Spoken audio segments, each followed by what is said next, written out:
ఈశ్వరుడు సంకల్పం లేది జరగదు కాబట్టి అనారోగ్యంలో ఉండేటువంటి వారు కానీ ఆరోగ్యవంతులకు కానీ ఈశ్వరుడికి ఎప్పుడైతే మనం అనుకున్నామో తనకు తాను ఈశ్వరుడు స్వరూపం అనుకుంటారో ఆత్మస్వరూపమే ఈశ్వరుడని. రత్నాలు ఎన్నో ఉంటాయి కానీ నాణ్యమైన రత్నం అతి తక్కువ ధరకే లభించే ఏకైక సంస్థ 6JVR. సౌత్ ఇండియాలోనే ద బెస్ట్ 6JVR. అది ఉదయం అభిషేకం చేసుకోండి, మధ్యాహ్నం వేళకు భోజనం చేస్తారో మీ యొక్క శక్తి అశక్తిగా ఉన్న వాళ్ళు ఏమీ చేయలేము. అలా ఉండి ఉపవాసం ఉండి దాని మీద ధ్యాస పెడుతూ శివుని మీద ధ్యానం చేయడం కష్టం. ఈ ఆహారం మీద ధ్యానం చేస్తూ శివుడికి ఉపవాసం ఉంటాము అని అంటే అదేంటి? భక్తి ఉన్నా ఉండలేని పరిస్థితి, రకరకాల కారణాలు. కాబట్టి ధ్యానం మనం ఎప్పుడైతే అక్కడ చేయలేమో ఉపవాసం ఉన్నా వేస్ట్. అందుకే ఒక సామెత కూడా వచ్చింది కదా, చిత్తం శివుడి మీద భక్తి చెప్పుల మీద అని. ఎప్పుడైనా కానీ అస్థిరమైనటువంటి ధ్యానం పనికిరాదు, అస్థిరమైనటువంటి భక్తి పనికిరాదు. స్థిరమైన భక్తి ఎప్పుడైతే ఉంటుందో అప్పుడే దాని మీద మీరు సర్వం అన్నీ కూడా అనుగ్రహిస్తారు. ఈశ్వరుడు కావచ్చు, ఇంకోరు కావచ్చా అక్కడ ఉండే దేవతామూర్తి. అందుకని ఉపవాస దీక్ష చేసేటప్పుడు నియమాలు ఏంటంటే ఎప్పుడు కూడా మనము ఉపవాసం చేసేటప్పుడు ధ్యానం అంతా కూడా ఏ దేవత మీద ఉంటుందో ఆ దేవత మీద ధ్యానం చేయాలి. ధ్యానం ఎప్పుడు నిమగ్నమై ఉంటామో అందుకని ధ్యాన ముద్రలోనే ఈశ్వరుడు కనపడుతుంది. ఏ ఫోటోలో చూడండి మీరు, ఎవరు ఎక్కడైనా చెప్పినా యోగిగా ధ్యాన ముద్రలో ఉండేటువంటి ఈశ్వర తత్వాన్ని చూపిస్తారు.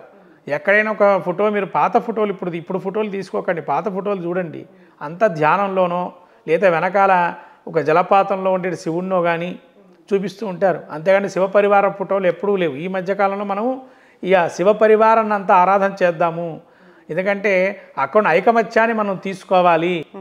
ఐకమత్యం ఏదైతే ఉందో అక్కడ జంతువులు కూడా కొట్టుకుంటాయి తిట్టుకుంటాయి, కానీ అక్కడ ఐకమత్యంతో ఉంటాయి ఒక దగ్గర. అది మనం నేర్చుకోవాలని శివపరివారం యొక్క అంతర్గతమైన చిత్రపటం. ఇక్కడ నిత్యము ధ్యానంగా ఎప్పుడైతే ఉంటామో అప్పుడు శివుని యొక్క ధ్యానం చేస్తుంటామో అప్పుడు ఉపవాస దీక్ష కూడా సునాయాసంగా వెళ్ళిపోతుంది, దేని మీద ధ్యాస లేకుండా. అయితే ఇక్కడ కించిత్ అనారోగ్యవంతులు మరి ఏం చేయాలంటే ఖర్జూరం, స్వామివారికి అతి మధురాలు మనకు చెప్పబడింది, అందులో ఖర్జూరం ఒకటి. అంటే మనం స్వీట్ అందరూ తయారు చేసి పెట్టలేరు. అన్నం స్వీట్ అంటే ఎవరు క్షీరపాయసం పెట్టలేరు ఆ రోజు, అన్నం తినకూడదు కదా, మన ఆ పాయసం ఎలా పెడతాం. అందుకనే పచ్చి ఖర్జూరానికి దోషం లేదన్నారు, పచ్చి ఖర్జూరం పెట్టుకోవచ్చు. తర్వాత ఇక మిగతా ఫలాలు అవన్నీ కూడా రాత్రి సమయంలో నువ్వు శక్తి కొలది అభిషేకం చేసుకొని స్వామివారికి ఆ ఫలాలు పెట్టి ఆ ఫలాలు భుజించవచ్చు. ఇంకా రాత్రి సమయంలో చేయాల్సినటువంటి విషయం ఏంటంటే శివలీలలు. శివలీలలు అంటే స్వామివారి యొక్క లీలామృతాలు అనేక కథలు ఉన్నాయి. ఆ కథలు వినటం కానీ ఆ కథలను పఠనం చేయటం కానీ, అసలు పఠనం చెయ్యాలి. ఎందుకంటే నువ్వు ఏకాగ్రతంగా దానిలో అంశం తెలుసుకోవాలి అని అంటే, నీతిని తెలుసుకోవాలంటే చదువుకుంటేనే తెలుస్తుంది. అంతే తప్ప వినటంలో కూడా ఆ ఏకాగ్రత తప్పుతుంది. ఎందుకంటే మధ్య మధ్యలో ఈ యొక్క వాణిజ్య కార్యక్రమాలు పెడుతుంటారు, దానిలో సినిమాలలో టీవీలలో వాణిజ్య కార్యక్రమాలు వస్తుంటాయి. వీటి జాస్ ఇంకేమైనా వాణిజ్య కార్యక్రమాలు వెళితే అది మర్చిపోతారు కొంతమంది ఏం జరిగిందనే విషయం. అదే మీరు ధ్యానంగా తదేకంగా ధ్యాన నిమగ్నమే చూడాలి, ఆ ఈశ్వరతత్వాన్ని మన యందు కల్పించాలి, మన ముందు ఉన్నదని తెలుసుకోవాలి అంటే పుస్తక పఠనం చాలా మంచిది. పుస్తక పఠనం చేయండి, తద్వారా ఈశ్వర ధ్యానాన్ని అక్కడ మీరు చూపించుకోండి. అప్పుడు ఏదో ఒక పురాణ పఠనం కావచ్చు, లేదా శివనామాలు కావచ్చు, శివనామాలు కూడా చేసుకోవచ్చు. అలా పుస్తకం అనేక లీలలు ఉన్నాయి, ఆ లీలన్నీ కూడా మనం చదువుకోవచ్చు. కాశీఖండం కానీ, శివమహాపురాణం కానీ, లింగ పురాణం కానీ, ఇంకా శివుడి యొక్క లీలలు తెలిపినటువంటి చిన్న చిన్న పాఠ్యాలు ఏవి ఉంటాయో అవన్నీ కూడా చదువుకోవచ్చు. తర్వాత ఈ జాగరణ అనేటువంటిది ఏదైతే ఉందో ఈ జాగరణ ఏ క్రమంలో చేయాలి అంటే ఈ శివలీలామృతాలు ఏవైతే ఉన్నాయో తెలుసుకుంటూ వెళ్తే కనుక ఆ జాగరణ అదే సునాయాసంగా స్వామి తీర్చేస్తాడు.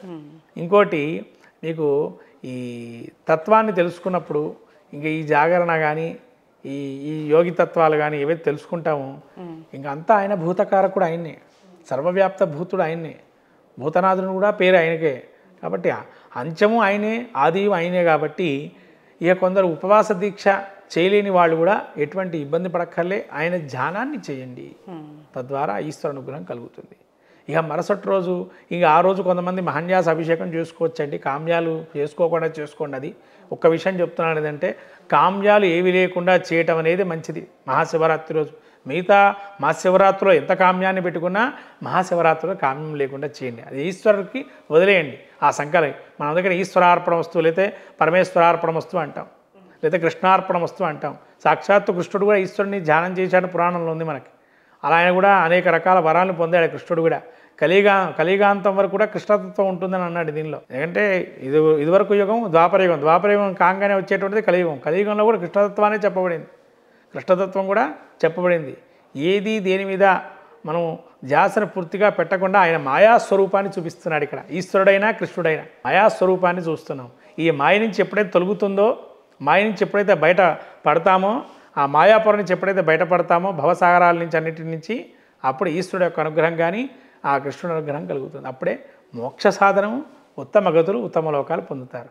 ఇది మనం తెలుసుకోవాల్సిన రహస్యం ఇక్కడ శివరాత్రి ఈ అంతర్భాగం. ఇంకా పూజాధికాల్లో మనం వెళ్ళినట్టయితేనమ్మా, అష్టమూర్తి ఇందాక చెప్పాం కదా, అష్టమూర్తి నామాలు కొన్ని ఉన్నాయి. భవాయ, సర్వాయ, రుద్రాయ, పశుపతయే, మహతో, దేవాయ అని రకరకాల లింగస్వరూపానికి ఉన్నాయి. ఆ నామాలు చదువుకోవచ్చు.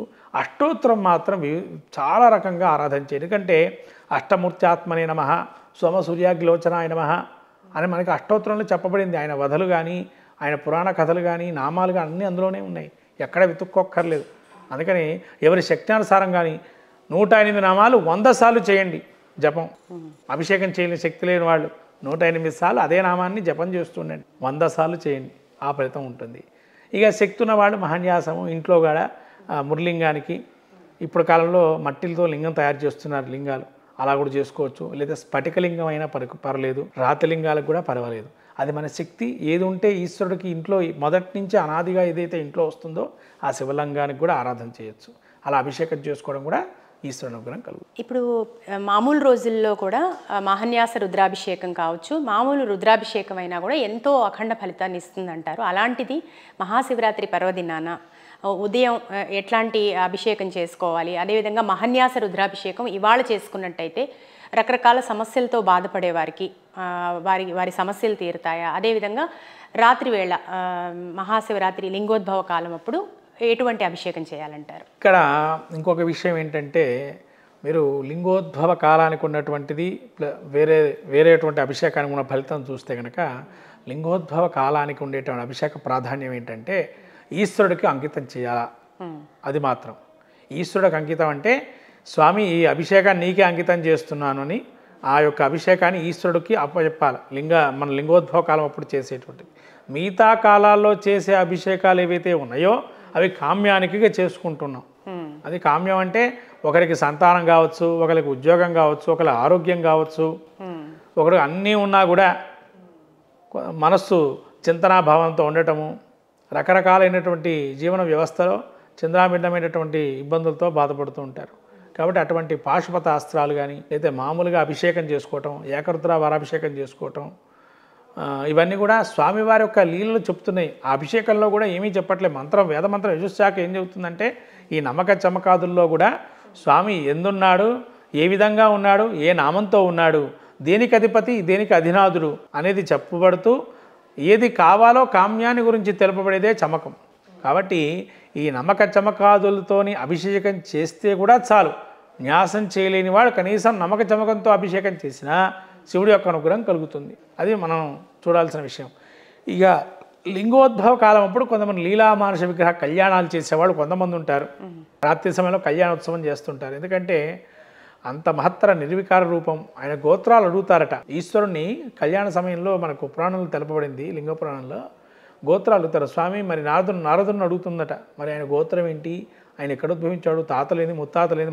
మనం కూడా వివాహం చేసుకునేటప్పుడు మనకు గోత్రాలు పేర్లు చెబుతూ ఉంటారు. అక్కడ కూడా నారదుని అడిగారట, ఆ మేనక హిమంతుడి యొక్క భార్య. అడిగితే ఆయన నిర్వికార రూపము, నిష్కలంక రూపము, నిరాభాసుడు, నిత్యం వెలుగుతుండేటువంటి శక్తి అయింది. ఆయనకు ఆకారం అంటూ ఏది లేదు, అదే ఆయన యొక్క స్వరూపం. అందుకనే గోత్రనామాలతో ఆయనకి ఎటువంటి పని లేదు. కాబట్టి లింగాకారానికి ఆ రోజు అభిషేకం చేయడం కానీ, కళ్యాణోత్సవం చేయడం కానీ మంచిది. లింగానికి మరి రాత్రి సమయంలో అభిషేకం ఏది ప్రాధాన్యం అండి అంటే, అందరికీ జీవం ఉండాలి అంటే కావాల్సిందేంది? ఆహారం. ఆహారం అంటే అన్నాభిషేకం. ఆయుర్వృద్ధికి అన్నాభిషేకం చేయొచ్చు రాత్రి సమయంలో, లేదా పంచామృతాలతో కూడా అభిషేకం చేసుకోవచ్చు. ఇంకా ప్రత్యేకంగా ఈ మధ్యకాలంలో ప్రతిదీ కూడా మనకు లింగపురాణం తెలపడం, చెరుకు రసం ఇక్షురసంతో అభిషేకం చేయండి అని. ఇక్షురసంతో అభిషేకం చేయటం వల్ల ధనప్రాప్తి కలుగుతుంది అని. ధనప్రాప్తి అష్టైశ్వర్యాలు ఇవి ఇక్షురసంతో, అందుకని ఇక్షురసాన్ని పోయమన్నారు. ఒక్కొక్క ద్రవ్యానికి కూడా ఒక్కొక్క శాస్త్రంలో ఒక్కొక్కటి చెప్పబడింది. తేనె అయితే మంచి గాత్రం వస్తుందని, ఒక సమస్యకి ఒక ద్రవ్యంతో ఒక పరిష్కారం. పాలుతో అభిషేకం చేస్తే సంపదలు, పెరుగుతో అభిషేకం చేస్తే సంతానాభివృద్ధి, నీతో అభిషేకం చేస్తే ఆయుర్వృద్ధి, మళ్ళీ తేనెతో అభిషేకం చేస్తే గాత్రం, వాగ్గక్షణాలు, వాక్కు సంపద. తర్వాత పంచదారతో అభిషేకం చేస్తే కనుక, అంటే పంచదార అంటే ఇప్పుడు ఉండే పంచదార కాదమ్మా, లోగడ మనకు కంఠ చక్ర అనేది ఉండేది, కలకండ అనేది గట్టిగా, దాన్ని పొడిగా చేసి చేసేవారు. దాన్ని కూడా చేస్తే కనుక మన కానీ అసలు పంచదార వాడొచ్చా గురువుగారు? మామూలుగా ఇప్పుడు మనం వాడే పంచదారని వాడుతున్నాం కదా. అంటే ఇదంతా కూడా ఈ పంచదార అనేది స్వయంగా మనకు ఒరిజినాలిటీ అనేది కనబడదు, ఎందుకంటే దీన్ని మిషన్ ద్వారా కట్ చేసి వాడుతూ ఉంటారు. మనకు ఏదైతే కలకండగా ఒక కండ మాదిరి వచ్చేటువంటి చక్కెర ఏదో ఉంటుందో దాన్ని పొడి చేసుకోవచ్చు. అది ఇదేంటంటే ఈ చక్కెర ఏదో షుగర్ కేన్తో తయారు చేస్తారంటారు, దాని బెల్లం అనేది కలుపుతారు, కెమికల్ రియాక్షన్ చేసి దాన్ని కట్ చేసి చెరుకుతో తయారు చేసే చెరుకు బెల్లంగా దీన్ని కూడా చెరుకును అభివర్ణిస్తుంటారు. కాబట్టి దానికన్నా కలకండ ఏది దొరికితే దాన్ని తీసుకోవడం బెస్ట్.